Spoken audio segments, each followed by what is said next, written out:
11 апреля 2021 года состоятся выборы в 448 местных кенешей. Местные кенеши избираются на 4 года избирателями, являющимися членами местного сообщества, то есть теми, кто прописан на территории соответствующего аильного аймака, либо города, которые прошли биометрическую регистрацию.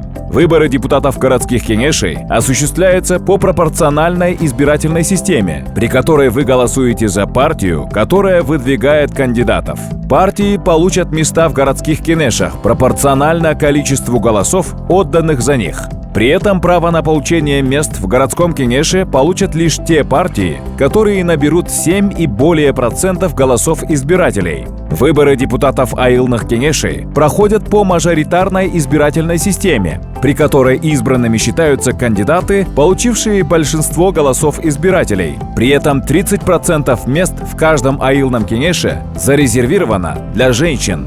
На выборах депутатов аилных кенешей участвуют как кандидаты, выдвинутые партией, так и самовыдвиженцы.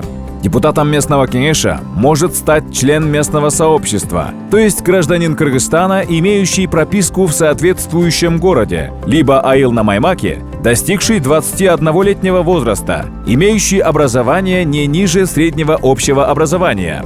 На выборах в местные кенеши имеют право голоса граждане Кыргызстана, которые достигли 18 лет, прошедшие биометрическую регистрацию, которые являются членами местного сообщества согласно отметке в паспорте о прописке.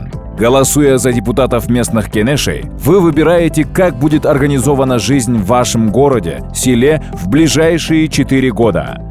Ваш выбор – наше общее будущее.